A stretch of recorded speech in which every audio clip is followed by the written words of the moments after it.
What's going on, CrossFit Federal Way? It is Tuesday, and today we're going to get into a workout that's still something we can really hit hard, but it won't be something that's going to totally destroy us in terms of like, we just did Murph on Saturday, Monday was a doozy. Today you're going to be able to keep that intensity really high, but the movements are pretty simple.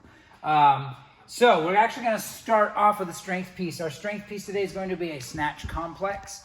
We're going to do unbroken, one snatch grip deadlift, one snatch pull, and then one snatch. Now that could be power snatch when it's lighter. It's probably naturally going to turn into a squat snatch when it gets heavier.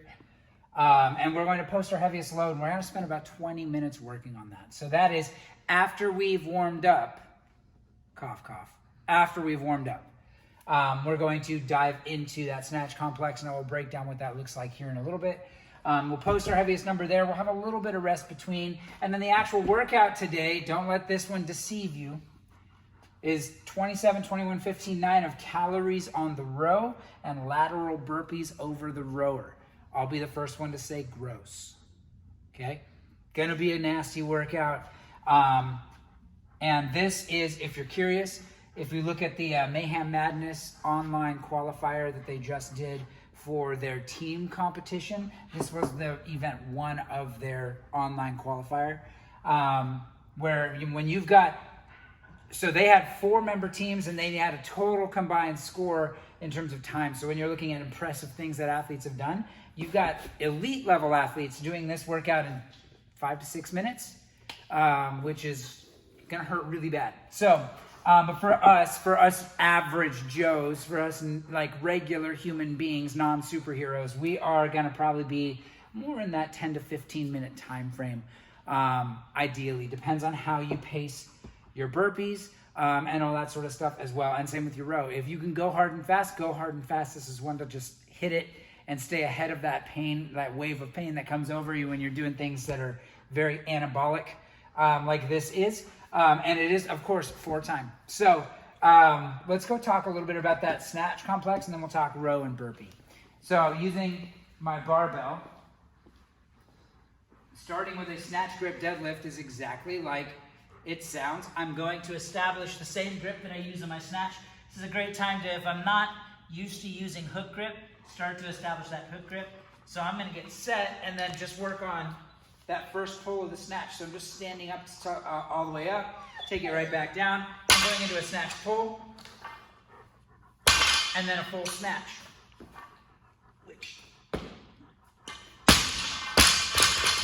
Still letting my back recover. Was a little nervous on that one, so forgive me. Anyway, yeah, that was I was a little forward on that one. You could tell my pull wasn't totally there, but 3 movements, working up to a heavy load. It's only 20 minutes, but I want you to think about when things get heavy, giving your central nervous system some time to recover. 2 to 3 minutes of rest. Don't just throw on another 30 pounds and rip it off the floor. Be conscious of what your body needs. Again, we're getting back into the swing of things. When we get into complexes and things like that, it can be easy to rush the process, and especially when we have a 20-minute clock and we don't have that long. So once we get through there and establish our heavy loads, from there we're going to transition over to our actual workout. So, calories on the rower. Let's talk a little bit about damper settings. Some people will swear to goodness that you need to keep your damper set all the way at 10 when you're rowing for calories because you get more out of it. I'm not really a firm believer in that. I think if you can pull hard and let the flywheel do some work for you, you're going to garner a little bit more. But let's say that when I'm rowing for distance, let's say I row between a 4 and a 5. And if you were to ask an indoor rower, somebody who does that and competes on the erg on a regular basis, a lot of people will say between a 4.5 and a 5 is about the same resistance as rowing on water. So I would bump it up a little bit from there. So let's just say for example's sake that I row on a 5, I'm gonna bump it up to maybe a 7.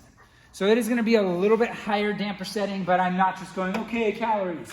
I'm going to 10. If I'm a really big, powerful athlete, if I'm Sam or somebody else like that who's gonna crush the calories on the row and average, 1.5 calories, 2 calories a pull, then yeah, maybe bumping it up a little bit is gonna help. But I don't think there's that much to back up or reinforce the theory behind that. The way that I've heard this explained is if I'm all the way down at 0, I am rowing a boat that's hyper efficient. I'm not gonna get that much out of it. It's not gonna take that much energy to keep it moving, but it's gonna continue to coast for a long time. Now, if I go all the way to 10, I'm rowing a boat that looks like a box. Take a fridge, put it in the lake, now try to row in that thing. So, not aerodynamic, tons of resistance. It's gonna fight you every step of the way.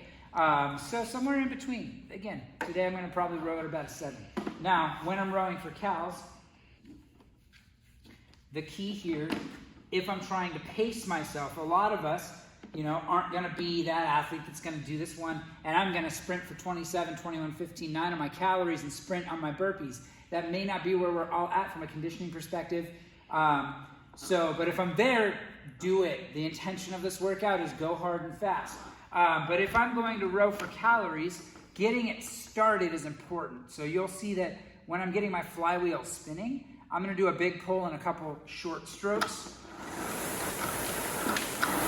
to get that flywheel moving, and then try to settle into a pace where I've got a big pull and I'm relaxing on the way back. I'm not just rowing all out. I'm pulling hard, I'm relaxing on the way back. And with that, I can average about a calorie a pull, give or take. And I am not the biggest and tallest athlete. If you've got longer legs and you've got a little more mass, then you're gonna find that you're a whole lot more efficient. Now, if you're wondering, just that getting started and a few pulls there is about 10 calories for me. So 27 still won't take you that long.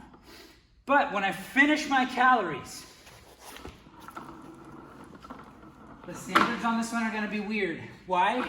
I have to face the opposite direction for my rower. Why? Because that's gonna have me in the seats in the way. I've got more to jump over. I can't do the thing when I'm doing burpees back here and jumping, but missing really the back of the rower so I don't have to jump as high. So, chest and thighs hit the deck, and then jumping over the rower and back down. I do not have to hit full extension for those lateral burpees. I can be bent over at the waist and hopping over my rower. That's totally fine. So, the trick here again, trying to go hard and fast. That's what we're getting ourselves into. It's gonna be a good one. Let's take a quick look back at the board.